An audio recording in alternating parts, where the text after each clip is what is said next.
Oke, oke.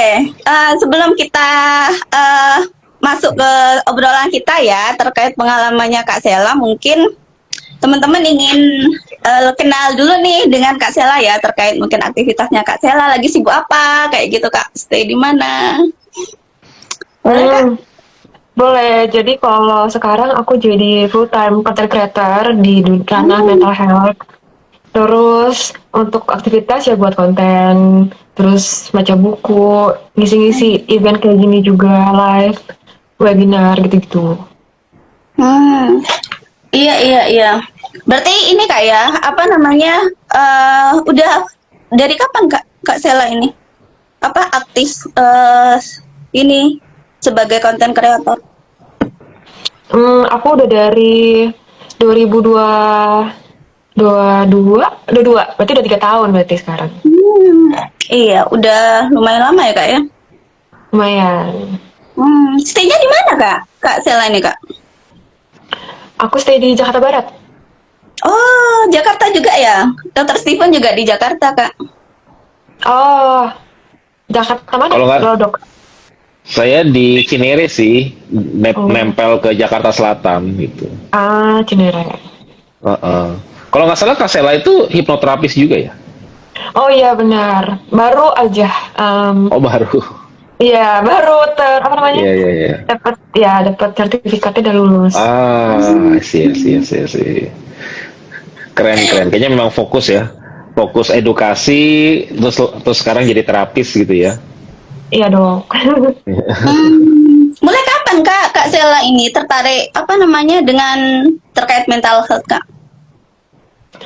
Hmm, sebenarnya kalau tertarik mental health tuh udah lama kali ya. Udah lama, tapi kalau buat konten untuk mental health-nya itu baru baru 3 tahun belakangan ini, Kak, Hmm, gitu. Mungkin juga karena aku suka sharing-sharing kan tentang pengalaman pribadi aku juga, tentang bagaimana kalau awal-awal tuh aku buat konten tentang introvert, jadi biar orang yang juga introvert bisa ngerasa relate gitu. Jadi lebih untuk biar apa ya, membuat orang juga ngerasa tuh nggak sendirian gitu, nggak aneh sebagai orang dengan kepribadian introvert gitu. Awal-awalnya sih itu sih Kak, terus lama-lama berkembang menjadi mental health gitu sih Kak. hmm. Iya ya, berarti memang ketertarikan ke mental health-nya emang udah lama ya Kak Sela ya. Cuma emang kayak Iya. baru aktif mengedukasinya dari 2022 ya Kak ya. Betul Kak. Kalau nulisnya sendiri Kak, aktivitas nulisnya sendiri udah lama Kak? Kalau nulis, sebenarnya kalau nulis aku suka dari dulu sih Kak, dari kecil. Jadi kalau dari kecil tuh aku suka Hmm.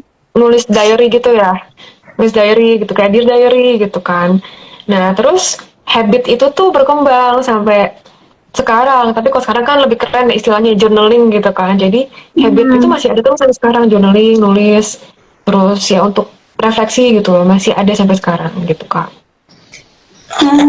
Iya ya, berarti memang karena suka nulis ya dari kecil Kak ya. Iya suka nulis, suka baca buku juga. Iya, iya, iya. Tapi ini Kak ya, apa namanya, terkait ketertarikannya Kak Sela dengan mental health itu memang suka aja gitu Kak ya. Tidak ada pengalaman-pengalaman khusus gitu ya Kak. Ada juga pengalaman khusus. Jadi kalau pengalaman pribadi, aku juga kayak pernah mengalami fase yang lumayan lumayan low gitu kan. Jadi sejak itu Hmm. baru kayak tertarik gitu. "Oh, kenapa ya aku mengalami ini gitu? Apa ada luka-luka gitu kan? Baru ketahuan gitu, baru baru mulai bener-bener lebih dalam gitu, nggak cuma sekedar permukaan gitu. Jadi dari pengalaman pribadi juga pernah melewati fase yang low dan ternyata itu gara-gara banyak luka-luka lah begitu sih Kak. Iya, iya, iya. Susah nggak sih Kak? Apa karena kan Kak Sela tadi juga udah nge-mention juga di Instagramnya juga ya, di bio-nya juga apa namanya, kayak brandingannya itu memang introvert gitu ya. Dan katanya tadi biar relate juga ya dengan teman-teman gitu ya Kak. Itu tuh susah nggak sih Kak? Apa namanya? Jadi apa ya? Penulis sekaligus mengedukasi teman-teman terkait mental health dengan tipe kepribadian yang introvert gitu. Kalau dari sisinya Kak Sela sendiri rasa kesulitan nggak sih Kak? Hmm, Kalau kesulitan malah mungkin justru aku suka kali ya Kak. Maksudnya buat konten dengan menulis itu Hmm. em, malah aku suka banget dengan menulis karena aku suka menulis kan dari dulu kan. Jadi aku merasa ekspresi diriku itu bisa melalui menulis gitu loh Kak.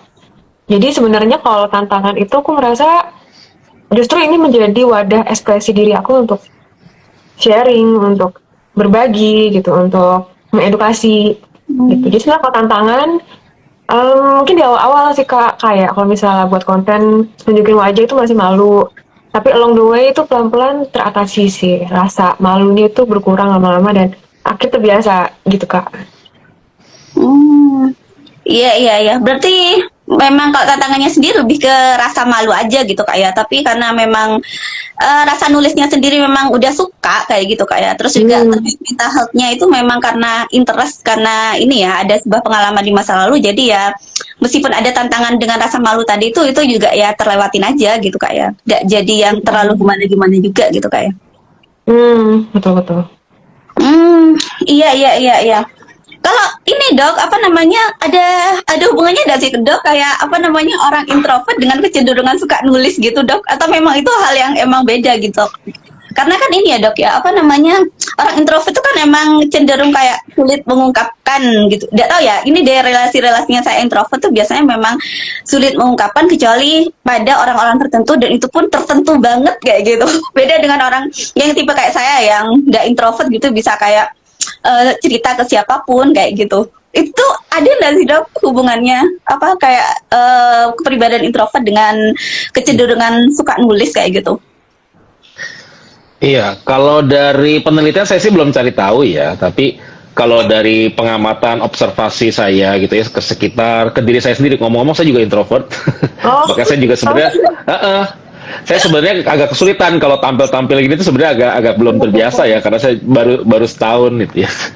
Ya, jadi karena introvert itu memiliki kesulitan dalam berinteraksi sosial. Jadi seringkali memang banyak kegiatan-kegiatan yang dilakukannya itu lebih sendiri gitu ya. Dan salah satu kegiatan yang paling gampang dilakukan sendiri kan nulis ya. Selain bikin prakarya, dengar musik, nulis gitu ya. Kayak saya sendiri, saya suka nulis puisi kadang-kadang gitu ya. Jadi, nah itu. Jadi menulis itu kan kesannya kita tidak perlu ada kehadiran orang lain gitu ya. Kita cukup hadir dengan diri kita sendiri gitu ya. Bahkan dengan tulisan itu kita bisa berkomunikasi dengan diri sendiri. Dan itu sangat sesuai dengan prinsip introvert yang dia kalau nge-recharge itu dia perlu dengan dirinya sendiri. Gitu. Itu sih. Iya, dan saya tuh termasuk orang yang apa namanya sangat tertarik gitu, tertarik excited dengan tipe introvert.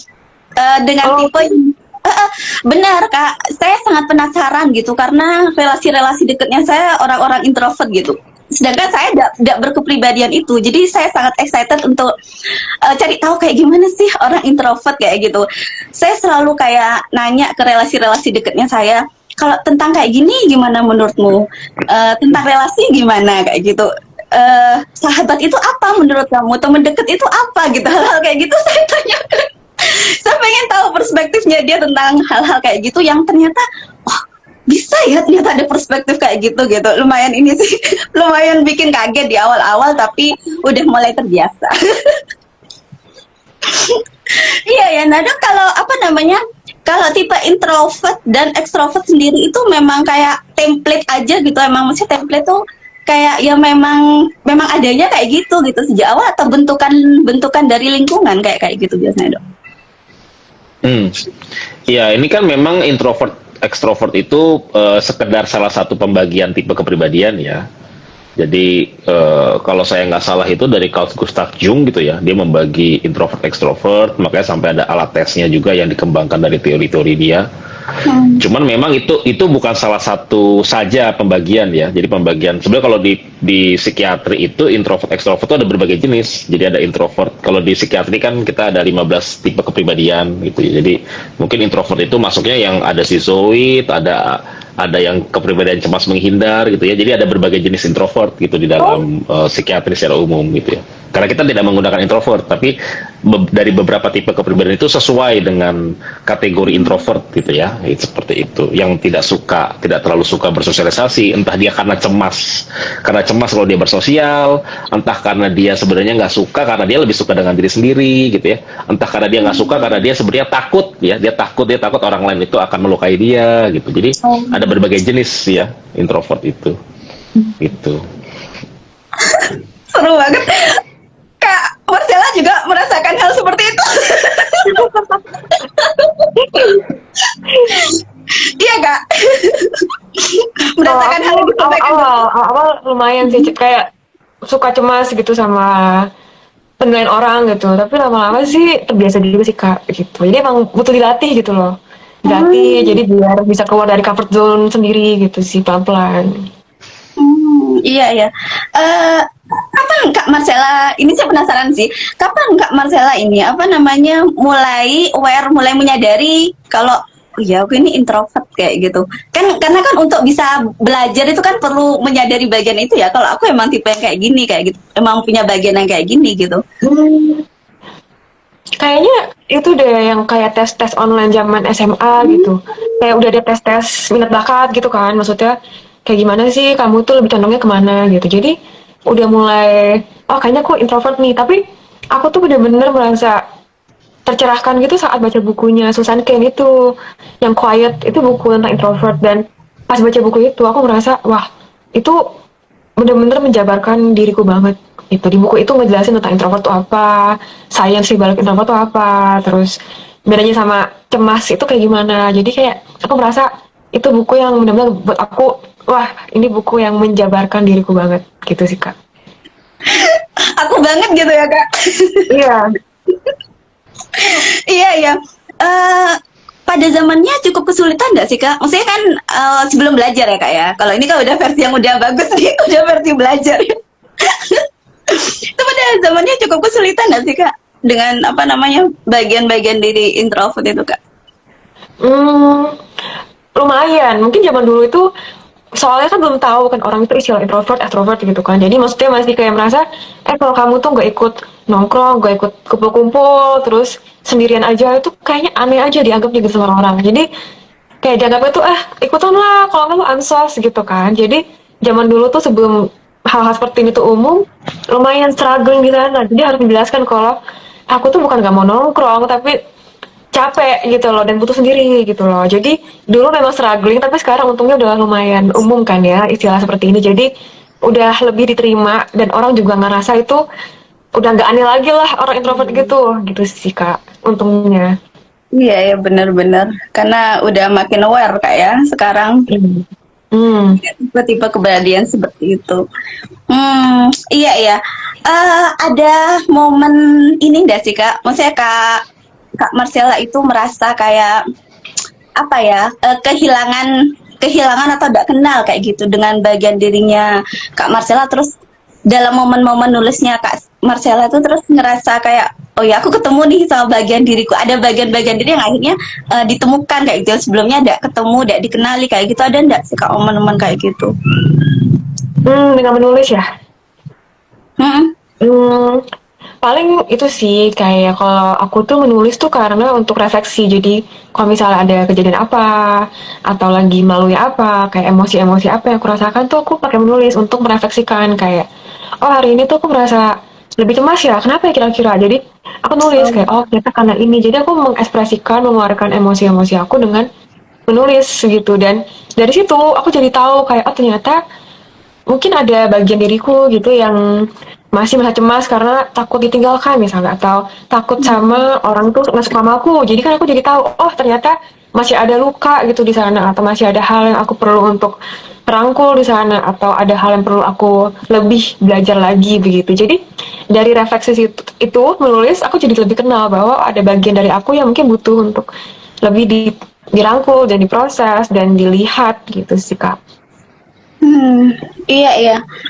Iya berarti memang ini Kak ya, apa namanya menulis itu memang sangat berperan ya Kak ya. Maksudnya selain itu memang menulis itu selain hal yang memang Kak Marcella suka, itu juga jadi kayak mungkin kayak perjalanannya Kak Marcella untuk bisa pulih gitu Kak ya. Gitu enggak sih Kak? Sangat sih kak. Iya aku merasa sebelum aku juga mulai kenal gitu sama dunia mental health gitu kan.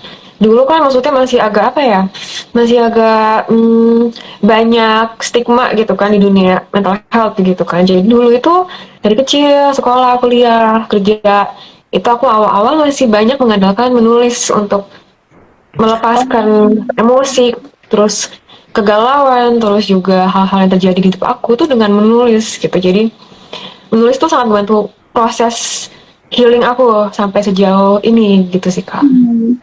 Memang gitu dok ya, kalau di dunia psikiaternya ya dok ya. Terkait journaling ya dok ya, kalau bahasa yang biasa dipakai ya kalau di ini ya, di dunia psikiatri ya dok ya.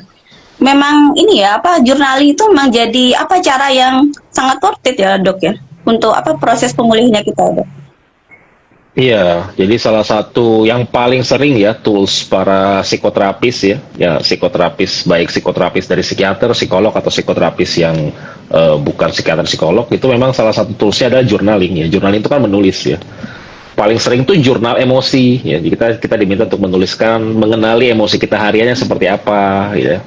Karena dengan kita journaling kita jadi mengenal kalau jurnal emosi kita jadi mengenal emosi kita. Karena ada loh beberapa orang yang kadang bahkan nggak kenal emosinya gitu. Emosinya apa? Ada perasaan apa gitu? Nggak tahu. Pokoknya nggak enak dok. Tapi saya nggak tahu perasaan apa. Itu kan berarti dia tidak mengenali emosinya. Gitu. Jadi kalau misalnya judul live kita malam ini mengenali diri, boro-boro mengenali diri, kenalin emosinya kadang-kadang ada yang badan belum bisa gitu. Jadi makanya penting untuk kita menulis ya. Contohnya salah satunya jurnal emosi tadi. Minimal mengenali emosi dulu begitu misalnya. Seperti itu. Ya Kak Marcella juga ngerasa gitu Kak ya pada zamannya. Maksudnya terkait mengenali emosi juga cukup kesulitan juga ya Kak Marcella ya pada zamannya ya, sebelum belajar. Betul sih dok. Aku juga ngerasa emosi itu hal yang aku juga dulu struggle banget untuk kenal emosi gitu. Jadi menulis salah satu cara untuk bisa lebih kenal. Oh ternyata aku tuh merasa ini, merasa itu. Oh ternyata ini karena itu. Jadi betul banget sih. Aku ngerasa journaling itu sangat berguna untuk mengenal emosi. Lama-lama ya bisa mengenal diri, pola, pattern gitu di hidup aku pribadi begitu. Iya iya iya. Ini sih Kak Marcella sama dokter pernah ngerti ini enggak sih? Maksudnya orang-orang itu biasanya nulis terus kemudian kayak setelah nulis itu kertasnya itu dibuang atau dibakar kayak kayak gitu. Katanya sih untuk melepaskan emosinya. Saya tidak tahu ya, tapi sepertinya saya berkali-kali sih mendengar hal-hal seperti itu gitu. Eh kalau Kak Marcella sendiri itu ngelakuin kayak gitu atau ya nulis aja gitu? Saya juga pengen tahu juga sih dari ininya dokter ya, maksudnya dari sisi psikiatrinya sendiri kayak gitu. Em, apakah memang seperti itu ya dok? Apakah langkah-langkahnya kayak gitu atau memang kita cukup nulis aja gitu karena jurnaling ya?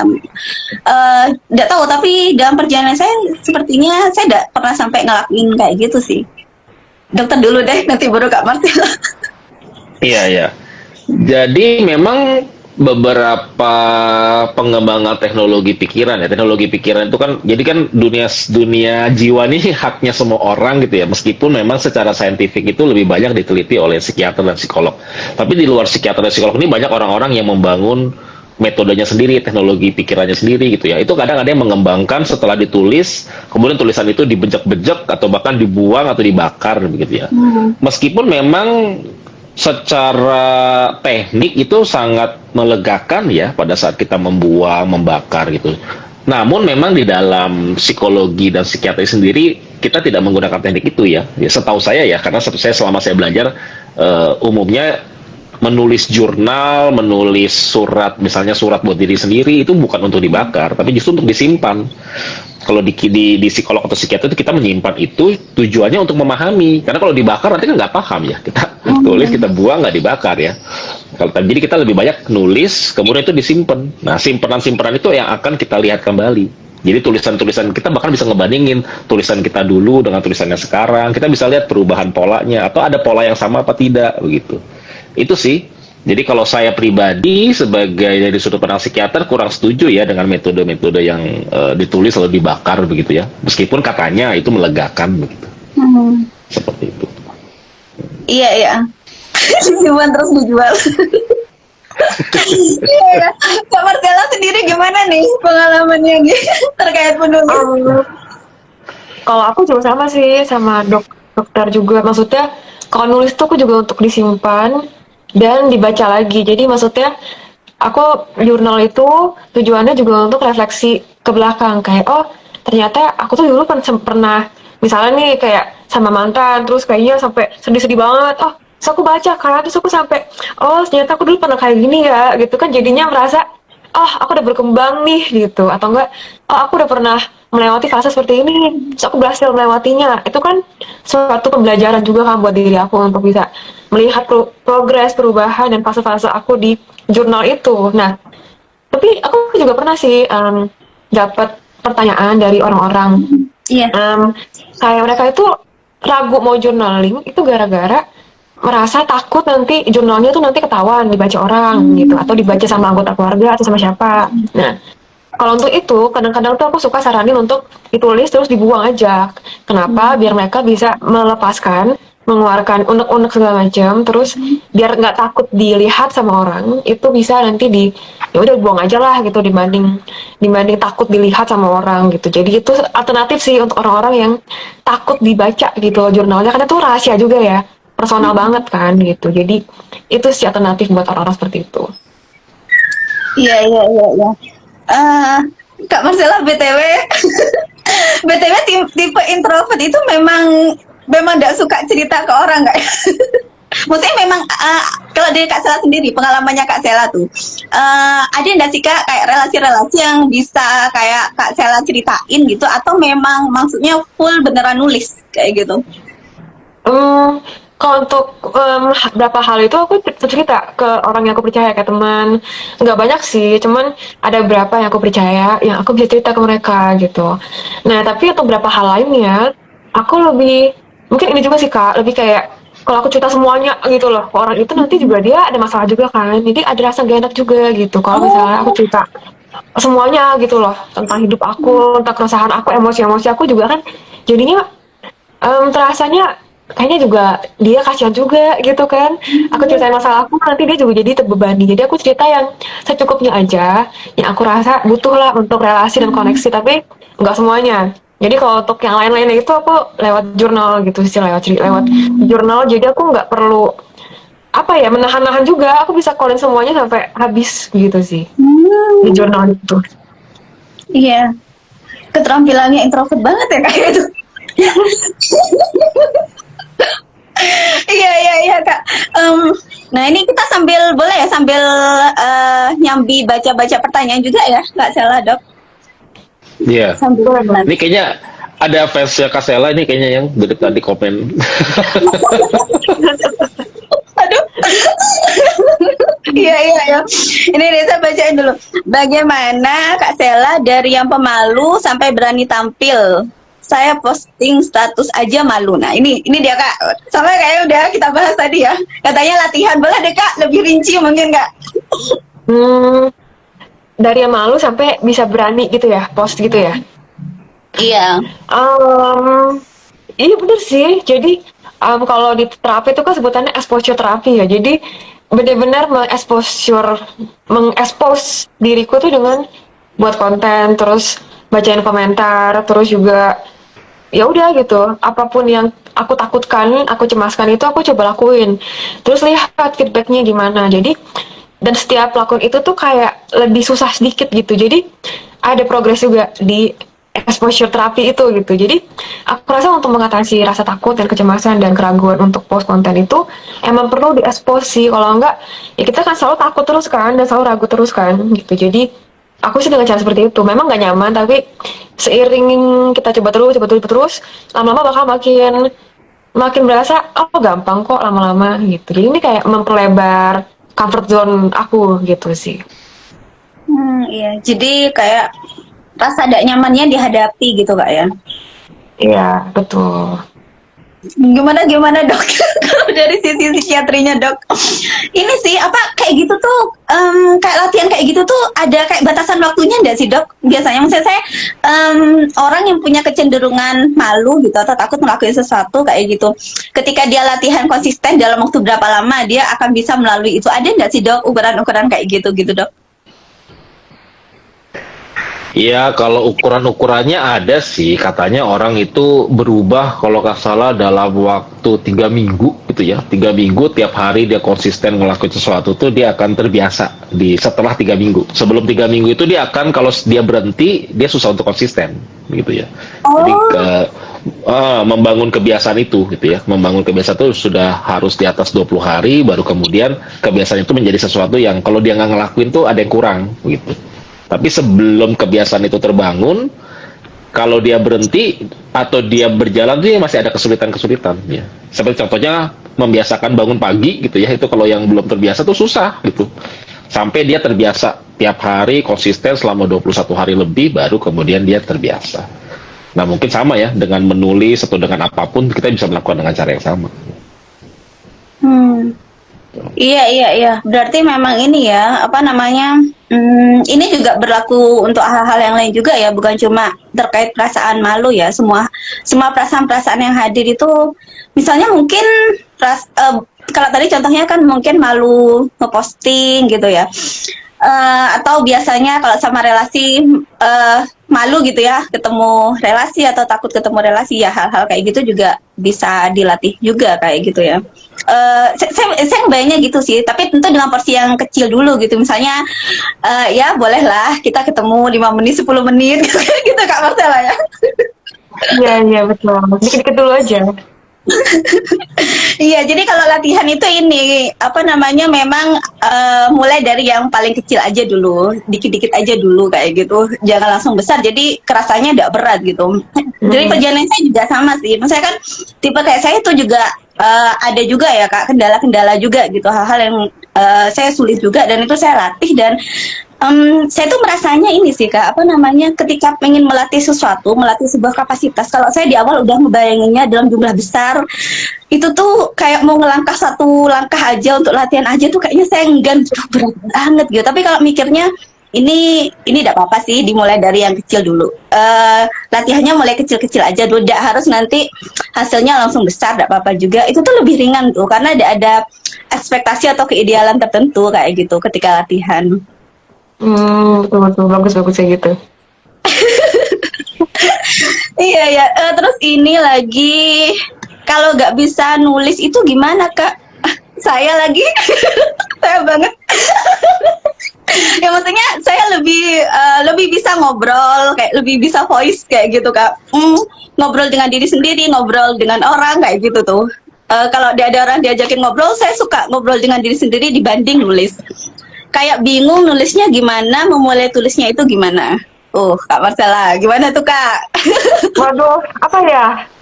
Kalau ya sih bingung juga ya. Mungkin emang ada tipe-tipe orang yang lebih suka ngomong, kayak ya lebih suka ngomong dan voice note gitu atau gimana, atau ngobrol sama teman atau diskusi gitu kan.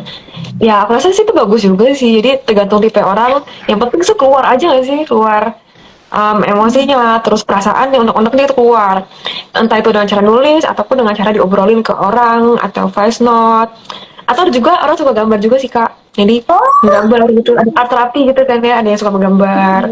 Jadi kayaknya ekspresi diri itu banyak sih. Tinggal mana aja yang kita suka dan nyaman dan bisa kita konsisten lakuin untuk dapat manfaatnya. Iya ya. Gimana Dok?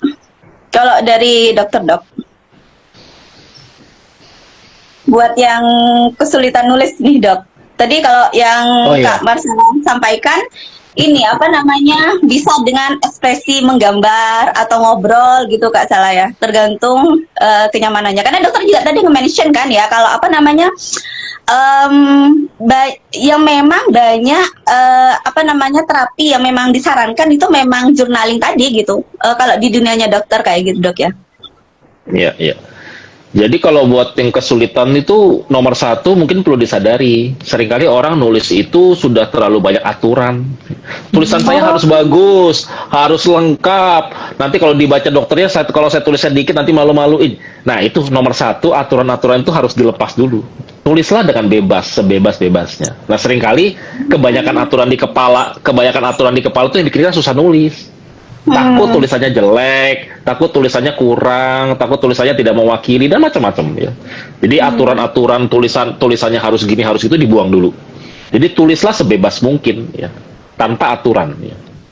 Jadi nomor satu kita perlu sadari dulu, jangan kebanyakan aturan, tulisannya harus gimana-gimana. Bebaskan dirimu ya, bebaskan apapun yang muncul di benak, tulisin aja ya. Mau itu nggak nyambung, mau itu kasar, mau itu nggak sesuai aturan, bodo amat. Yang penting tulis aja. Ya. Nah dengan begitu kita lebih bisa flow, lebih bisa membebaskan isi batin kita untuk menjadi tulisan. Itu satu ya.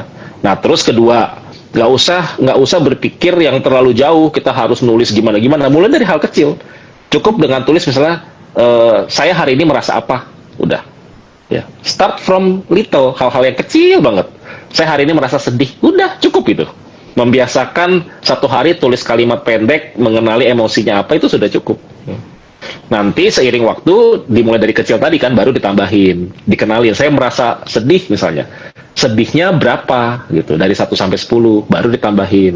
Nanti bisa ditambahin lagi, sedihnya kenapa gitu. Saya sedih karena, nah gitu. Jadi mungkin dari situ dengan kita membebaskan diri dari aturan, terus kita mulai dari hal-hal kecil, itu akan mempermudah kita untuk menulis gitu ya. Itu akan memudahkan kita untuk memulai dan membiasakan tulisan itu. Seperti itu. Itu sih kalau tips dari saya ya.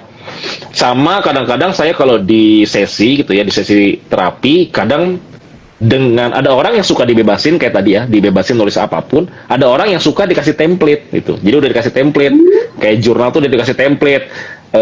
Dikasih template misalnya tabel 1 kejadian, tuliskan kejadian apa yang mau kamu tuliskan. Kejadiannya saya ketemu sama orang yang tidak saya sukai begitu ya. Oke, terus perasaan apa yang muncul di tabel kedua ditulis, saya merasa bla bla bla bla bla gitu.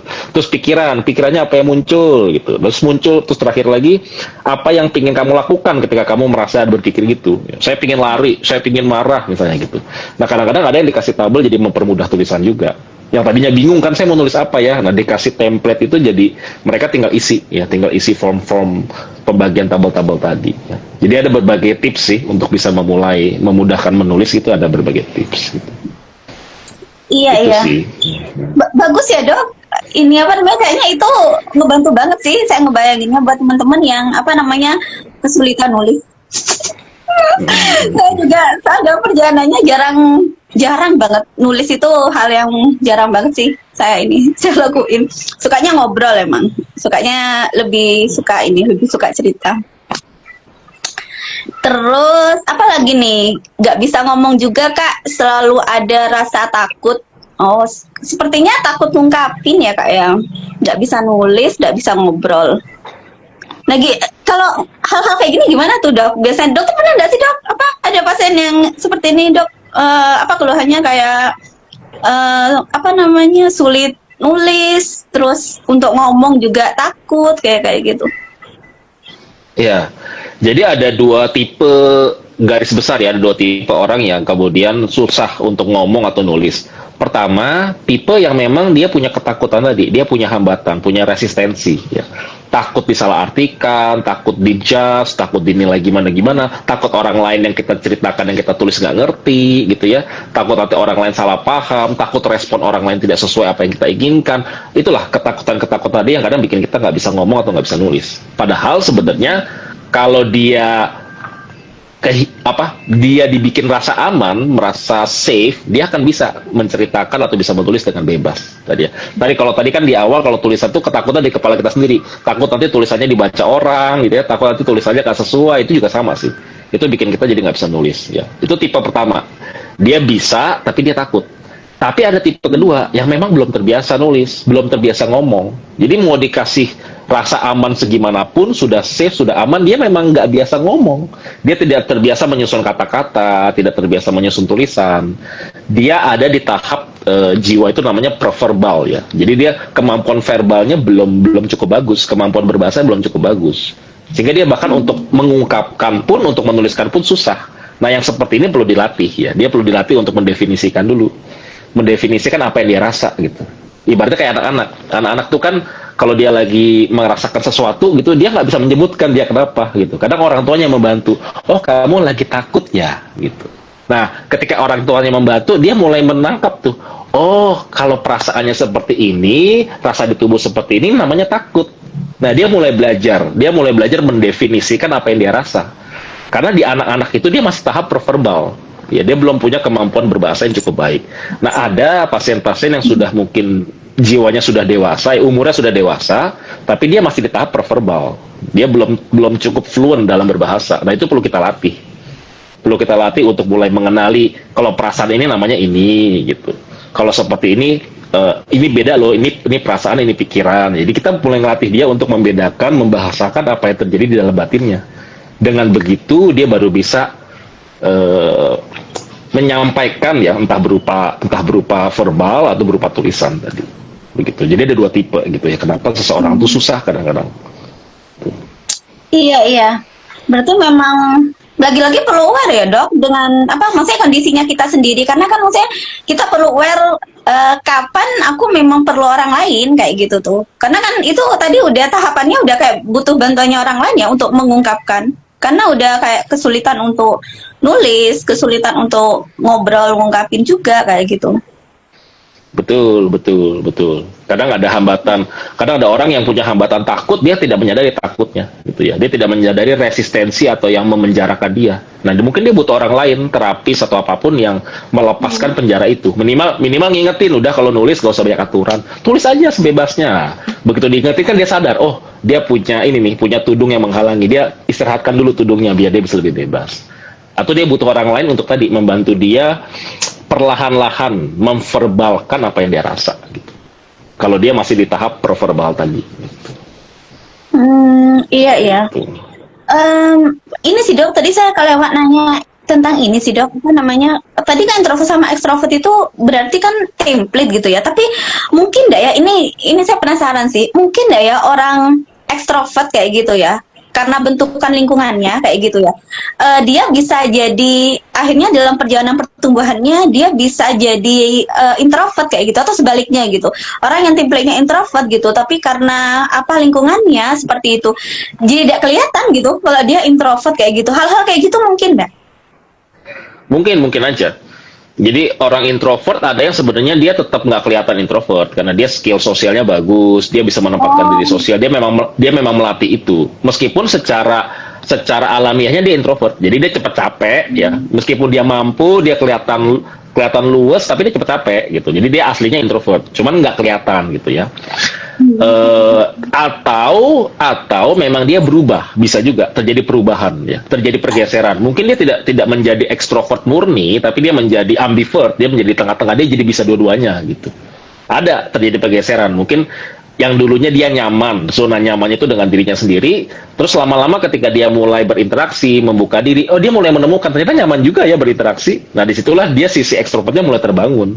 Terjadilah ambivert, terjadilah ada dua-duanya begitu. Begitu juga sebaliknya ya, ekstrovert pun dia bisa mempelajari. Orang ekstrovert bukan berarti nggak bisa nulis puisi gitu ya, bukan berarti nggak bisa menyendiri, bisa kalau dia mau belajar ya, melatih, melukis itu ya dengan dirinya sendiri, nulis bisa juga gitu ya.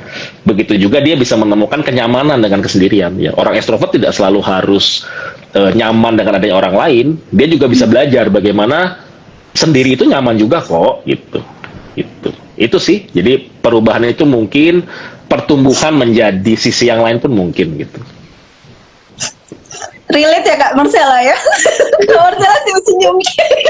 Menarik banget pembahasannya. Aku juga sangat belajar banyak loh dari sini.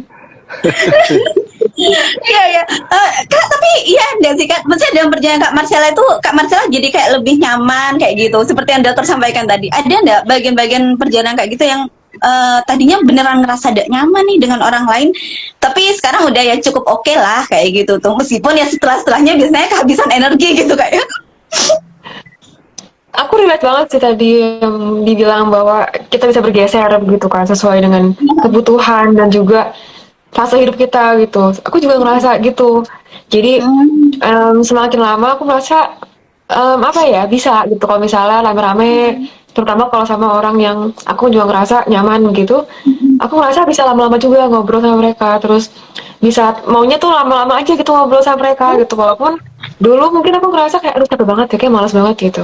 Jadi memang ada pergeseran juga gitu, tergantung dari sama siapa aku berinteraksi, dengan lingkungan seperti apa gitu, dengan kalau misalnya aku lagi bersemangat juga, aku juga ngerasa oh semangat banget nih kalau sama orang gitu. Tapi emang betul juga gitu bahwa setelah itu aku masih butuh waktu untuk sendiri, untuk refleksi dan juga untuk sendiri aja gitu, untuk recharge energi gitu, baru setelah itu bisa lagi ketemu orang lagi, terus lagi ngobrol lagi gitu sih. Sama sih, jadi butuh juga recharge juga, tapi lebih bisa beradaptasi lah gitu.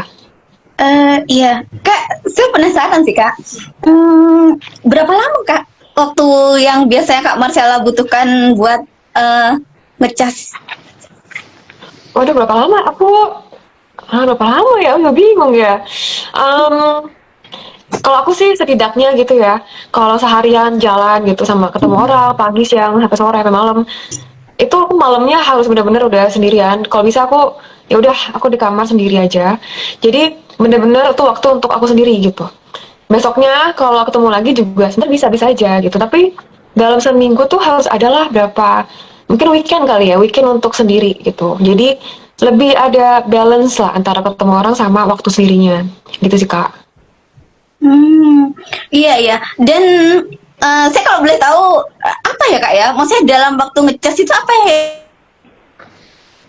Apakah nggak istirahat aja atau pasti ada hal-hal yang dilakuin seperti nulis tadi atau selain nulis apakah ada hal-hal kayak gitu misalnya nonton kayak gitu tuh Kak? Maksudnya ini rasa penasarannya saya sih memang Kak.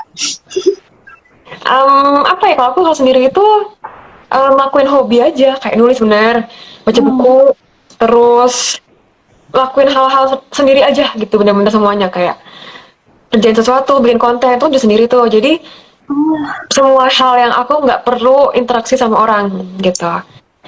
Gitu sih Kak. Jadi tapi kalau aku sekarang sih karena jadi content creator juga, sebenarnya banyak kerjaanku tuh yang sudah sendiri gitu. Jadi aku merasa cocok sih sebagai content creator untuk bikin konten sendiri, nulis di laptop, riset, itu cocok buat aku sebenarnya.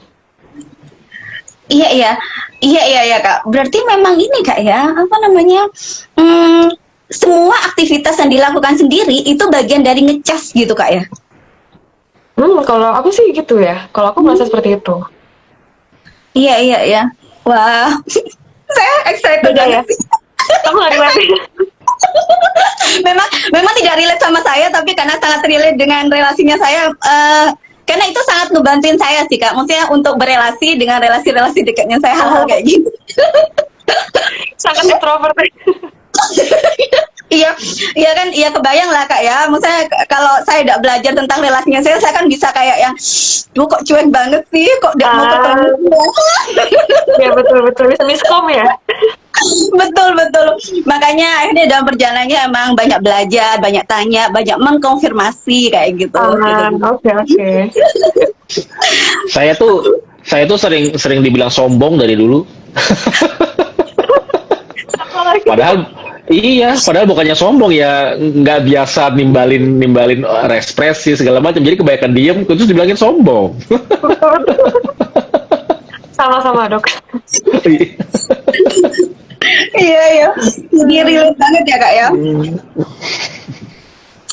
Iya Kak, dalam momen-momen nulisnya Kak Marcella itu apa ada nggak sih Kak kayak momen pas nulis pas ada trauma yang akhirnya kebuka kayak gitu ketika momen-momen nulis kayak gitu Kak? Wajar sih aku rasa. Dan kalau misalnya ada luka-luka yang kebuka, malah aku merasa itu kayak pintu masuk untuk mengenal diri lebih dalam lagi gitu, ya kan? Karena kalau misalnya luka-lukanya aku nggak sadari kan juga sama aja, dia bakal muncul lagi dalam bentuk yang berbeda, ya kan? Malah jadinya negatif gitu. Jadi kalau misalnya ada luka atau kayak keinget masa lalu yang aku nggak merasa kayaknya tuh pasti ada emosi-emosi negatif gitu, aku merasa itu malah jadi kayak oh aku jadi belajar gitu, oh ternyata masih ada luka ya, baru jadi aku bisa itu loh bisa memprosesnya dibandingkan kalau aku nggak tahu gitu loh. Kalau aku sih lebih kayak gitu, jadi kalaupun ada yang terkuak gitu aku malah merasa kayak wah berarti ini hal yang perlu aku ini nih fokuskan gitu loh, malah ini hal yang memang aku perlu rangkul, perlu aku proses dibandingkan aku abaikan gitu sih Kak. Iya ya. Dan pemahaman kayak gini karena Kak Marcella udah belajar dan udah melakukan perjalanannya Kak Marcella ya, makanya Kak Marcella paham kalau ya ketika nulis dan ada hal-hal seperti ini memang perlu dihadapin aja gitu ya Kak ya, bukan sesuatu yang perlu Kak Marcella takutin. Betul. Tapi kan ini ya dok ya, apa namanya, nggak semua orang seperti Kak Marcella gitu dok. Ketika nulis maksudnya bisa memproses sendiri kayak gitu tuh. Pernah ada kayak gitu nggak sih dok di pengalaman-pengalaman pasiennya dokter kayak ketika nulis kayak gitu terus kemudian traumanya malah malah tambah keinget dan emang kesulitan gitu mengcover itu memproses itu karena kan tidak semua orang ini kan karena Kak Marcella sepertinya memang udah belajarnya udah ini ya udah panjang kayak gitu tuh. Ya, pasti ada ya. Jadi yang namanya membuka luka itu kan perlu hati-hati ya. Kadang luka yang terlalu besar kalau tiba-tiba terbuka tanpa sengaja juga belum tentu situasinya cukup aman ya untuk dia merasakan kembali luka itu. Jadi memang perlu ada fase atau perlu ada persiapan untuk memiliki ruang yang aman membuka luka itu kembali gitu ya. Misalnya dia buka itu sendirian, kalau dia belum tahu cara nanganinnya, hati-hati juga ya, tiba-tiba malah teringat yang lama-lama, dia malah tenggelam lagi di masa lalunya gitu ya, di trauma itu lagi, itu juga mungkin takutnya malah men-trigger dia gitu ya, malah men-trigger dia memicu kembali perasaan-perasaan luka itu dan akan mungkin membuat dia menjadi mengalami episode gangguan tertentu gitu. Nah itu juga perlu hati-hati. Makanya saya juga kalau di sesi itu saya melihat ini apakah pasiennya sudah cukup siap untuk saya buka traumanya atau belum gitu ya. Nah tapi mungkin buat teman-teman yang dengar gitu kan, tapi kan mungkin nggak ada profesional nih ngelakuinnya sendiri. Lalu gimana tipsnya? Ya tipsnya gini, cari kalau memang tertrigger sesuatu, buka lukanya pelan-pelan, jangan langsung dibuka gitu ya. Dibuka dengan intensitas yang kecil-kecil dulu gitu ya. Yang kita merasa sanggup kita rasakan gitu ya. Yang terasanya kecil atau ringan gitu. Kan namanya juga buat latihan sendiri. Nanti kalau sudah terbiasa dengan yang kecil-kecil, sudah terbiasa lancar, bolehlah kita mulai bergerak yang lebih sedang atau yang lebih besar gitu. Itu sih. Itu memang perlu hati-hati tadi gitu ya. Iya ya. Tapi kalau untuk journaling sendiri gitu dok ya, untuk apa namanya menulis sendiri itu baiknya itu memang kayak rutin dilakuin tiap hari misalnya gitu, atau pada kayak momen-momen tertentu aja gitu, kalau lagi ada keresahan-keresahan kayak gitu, atau kalau lagi pengen ngecas gitu ya kayak Kak Marcella kayak gitu, atau memang kayak ya dirutinin aja kayak gitu untuk terapinya kita kayak gitu. Tergantung ya, karena setiap orang ada punya kenyamanannya masing-masing. Jadi kita perlu mengenali pace-nya kita masing-masing. Ya, ada orang yang mungkin dengan membiasakan tiap hari dia jadi senang, jadi bisa lancar. Tapi ada yang kalau diminta tiap hari jadi rasanya kayak beban, kayak PR gitu ya, kayak jadi tugas sekolah gitu ya harus. Gitu. Jadi silahkan cari pace-nya masing-masing gitu ya. Apakah perlu tiap hari, apakah perlu pada saat momen merasa butuh gitu ya. Atau bahkan kita bisa bikin variasi tadi, kan menulis itu nggak cuma satu tipe tadi, misalnya hanya jurnal emosi, enggak kan, bisa jurnal emosi, bisa bikin surat buat diri sendiri gitu ya, bisa sekedar tulis bebas gitu ya, nggak perlu, kalau jurnal emosi kan diarahkan harus emosi apa, atau dia hanya pingin nulis bebas, dia hanya pingin sembarangan nulis, silakan. Jadi kita bisa bikin ragam jenis tulisan sehingga orang nggak bosan ya. Jadi hari ini saya mau jurnal emosi, besok saya pingin nulis bebas gitu ya, besoknya lagi pakai yang kategori-kategori tadi gitu ya, silakan. Jadi kita bisa bikin berbagai jenis variasi tulisan agar menulis itu lebih menyenangkan ya dengan berbagai variasi gitu tadi. Itu sih. Gitu ya Kak Marcella. Kalau gimana kalau Kak Marcella sendiri itu lebih suka nulis apa namanya terkait emosi atau terkait tulisan-tulisan tertentu gitu? Atau lebih mudah mana sih kalau menurut Kak Marcella tuh terkait menulis? Kalau aku lebih prefernya kalau pribadi personal gitu, lebih emosi. Aku nggak jurnalis tiap hari juga, jadi biar nggak PR bener. Jadi kalau enggak kan jadinya merasa ini tanggung jawab PR kayak sekolah lagi gitu kan. Jadi aku lebih suka kalau butuh sesuatu untuk diluapkan. Jadi aku juga sebenarnya nggak cuma emosi, tapi bervariasi lah, beda-beda tergantung kebutuhan. Jadi kalau lagi butuh makan emosi, aku emosi. Kalau lagi butuh refleksi aja refleksi. Kalau lagi butuh curhat aja apapun juga apapun. Jadi lebih ke freestyle journaling gitu, kayak free writing aja. Jadi nggak ada suatu aturan khusus kalau aku pribadi sih. Iya ya, jadi nggak harus juga tiap hari gitu Kak ya. Tapi kalau Kak Marcella sendiri itu lebih suka nulis terkait kayak journaling tentang diri kayak gitu, atau nulis apa ya Kak yang biasa kayak nulis artikel-artikel kayak gitu tuh lebih suka mana biasanya Kak Marcella? Kalau aku sebenarnya banyak banget hasil konten yang aku bikin itu sebenarnya itu hasil journaling aku pribadi sebenarnya. Jadi kayak misalnya aku journaling apa, aku refleksikan. Nah, dari situ aku bisa kayak kayaknya menarik ya kalau aku buat konten seperti ini gitu. Jadi sebenarnya saling berkaitan begitu. Hasil refleksi hidup aku atau dari orang-orang yang aku pernah ketemuin, itu aku refleksikan, terus aku jadinya bisa jadi konten juga untuk aku share ke orang-orang yang sudah lebih matang gitu loh. Jadi lebih lumayan berkaitan sih antara journaling dan juga konten gitu Kak. Iya ya. Dan kalau tulisnya Kak Marcel sendiri itu memang banyak tentang apa Kak? Apa memang banyak tentang mental health sendiri Kak? Kalau nulis di konten atau di jurnal Kak? Dua-duanya? Hmm, kayaknya sih kebanyakan tentang hidup gitu loh. Jadi kayak Hmm. hari ini aku lagi ketemu masalah apa gitu kan. Terus sama siapa ada interaksi seperti apa, emosi seperti apa. Jadi benar-benar tentang hidup, emosi, pikiran, pola gitu. Jadi kan juga kontenku juga tentang itu kan kebanyakan gitu. Jadi berkaitan sih kalau dari hasil jurnal aku dan juga konten aku. Iya ya. Dan karena memang suka ya, memang karena interest sama dua hal itu, interest dengan mental health-nya, karena mental health itu kaitannya kayak dengan kehidupan kan ya Kak ya. Dan memang interest dengan nulisnya sendiri kayak gitu Kak ya. Kalau dari Betul. Iya, Kak, dari Kak Marcella, ada ini enggak sih Kak? Maksudnya untuk teman-teman yang saya sih ini kayak apa namanya?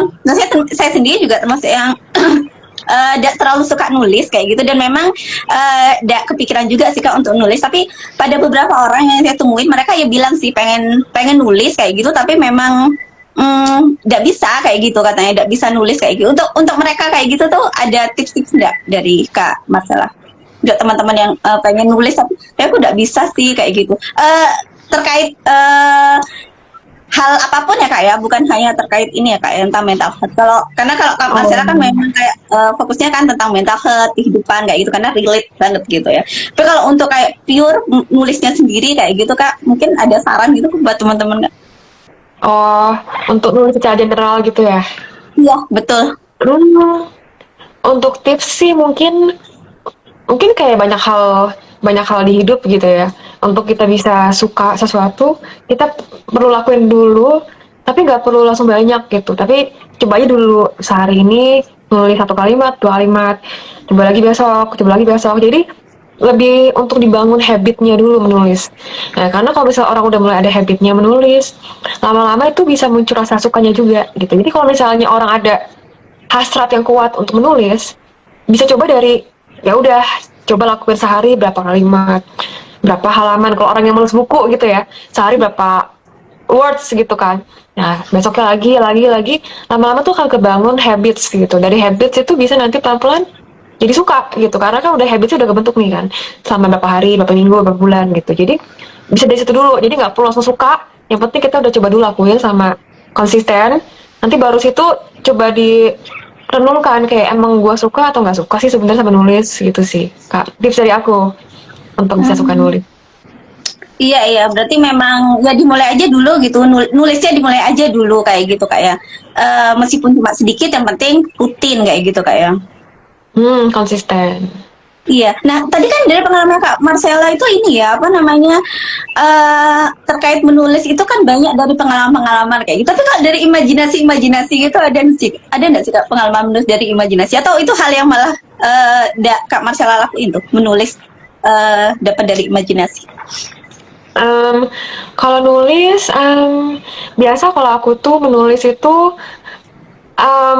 dari pengalaman, tapi aku bungkus dengan cerita gitu. Jadi aku bungkus dengan bercerita dan pakai diksi yang jadinya orang awam bisa mengerti gitu. Jadi nggak terlalu kayak textbook banget tulisannya. Jadi tetap base itu pengalaman dan juga hasil dari aku punya pemikiran, tapi dibungkusnya dengan cara biar orang tuh bisa lebih enjoy bacanya gitu. Jadi dengan cerita, dengan alur, dengan diksi yang pas gitu biar orang juga bacanya itu nggak kayak baca jurnal ilmiah begitu sih kalau aku. Iya iya iya. Iya, saya memang banyak sih ketemu dengan apa namanya tipe-tipe kayak Kak Marcella ini yang apa sangat terampil gitu terkait hal-hal kayak gitu. Iya ya, ini ada pertanyaan saya bacakan ya. Ini pertanyaan buat Dokter Steven nih. Halo Pak Steven, izin bertanya Pak terkait MBTI. Ini apakah bisa menjadi tolak ukur pada saat tes psikotes? Ya itu sih Dok. Iya, iya, sinyalnya kayaknya ini. Oke, saya jawab ya. Iya, jadi MBTI ini sebenarnya itu jarang dipakai kalau untuk yang formal ya. Formal itu untuk institusi gitu ya, untuk misalnya untuk tes masuk gitu ya, tes masuk perusahaan atau untuk misalnya hal-hal yang bersifatnya legal gitu ya. Formal itu jarang dipakai. Jadi MBTI ini mungkin cukup oke untuk publik ya, untuk masyarakat publik, buat masyarakat luas untuk belajar mulai mengenali diri gitu ya. Tapi kalau untuk biasanya psikotes dalam arti psikotes untuk penerimaan karyawan atau untuk hal yang lebih formal itu kadang para psikiater, para psikolog punya alat-alat tes lain yang lebih sering dipakai gitu ya. Jadi silakan kalau psikotes dalam arti hanya untuk publik, hanya untuk pengen tahu masyarakat, pengen mulai belajar, boleh pakai MBTI itu sangat cukup lumayan sangat cukup mewakili gitu ya.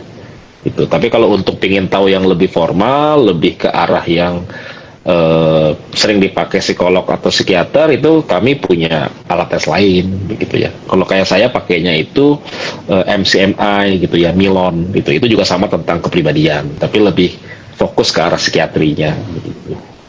Seperti itu. Iya.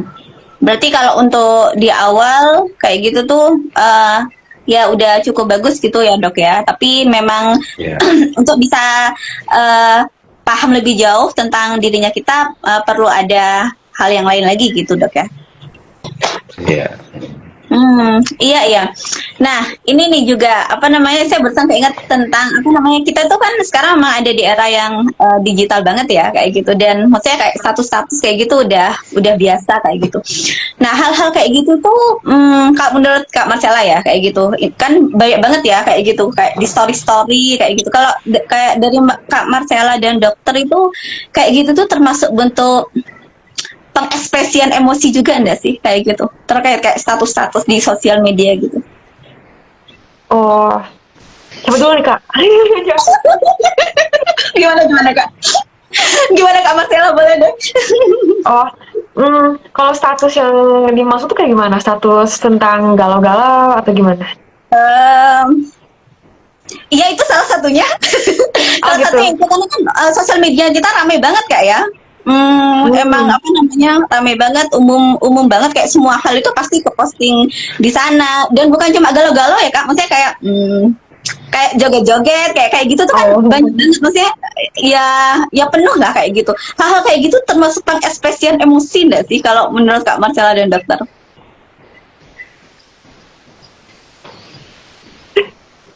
Dok dulu deh. Apa nih? Saya dulu. Iya. Kalau buat saya ngekspresin emosi iya jelas pasti dong orang nulis status pasti mengekspresikan dirinya dan emosinya. Tapi kalau itu menjadi apa media untuk pemulihan tidak. Saya katakan saya meyakini 100% tidak gitu ya karena media sosial itu ya kan nama juga media sosial ya. Memang bukan fokusnya bukan untuk kita dimengerti. Kadang kita malah bikin status kita malah dibully bisa jadi ya. Jadi kita perlu hati-hati juga ya menulis di media sosial tentang hal pribadi kita, emosi kita, apa yang kita rasakan kita perlu hati-hati juga gitu ya.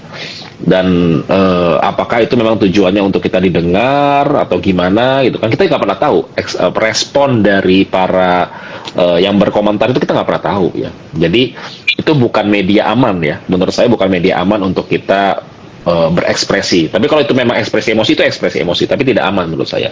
Jadi menurut saya yang lebih aman ya kalau ekspresi emosi ya menulis atau berbicara kepada yang memang ruang itu terjamin aman gitu ya. Misalnya kita milih teman, kita pun harus milih teman mana nih yang memang bisa mendengarkan gitu ya.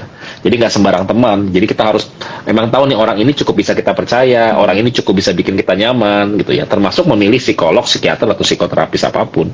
Kita harus bisa memilih media atau tempat yang nyaman dan aman untuk kita mengekspresikan emosi, luka, masalah kita gitu.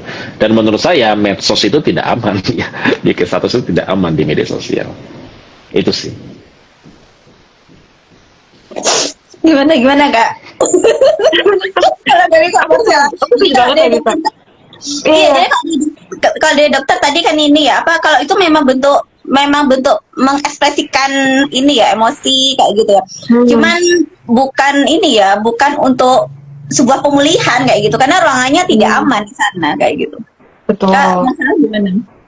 Aku juga setuju. Jadi aku rasa cara yang sehat untuk mengekspresikan di media sosial itu bukan dalam bentuk mentah gitu. Mentah itu kan kayak maksudnya kita langsung share gitu kan. Semua traumanya kita dump gitu di story gitu atau di mana status gitu kan. Itu kan masih mentah gitu perasaannya kan. Yang aku lebih prefer untuk share itu adalah perasaan yang sudah kita proses gitu. Jadi udah ada insight di sana. Karena kalau kita mengekspresikan kayak trauma dan apa ya hal yang berat gitu hidup kita itu kan ada orang yang akan lihat gitu kan dan orang akan baca dan mereka juga bisa dapat apa ya, dapat dampaknya juga gitu kayak kok kayak gue jadi masa berat juga ya gitu kan, jadi masa gak enak juga gitu kan.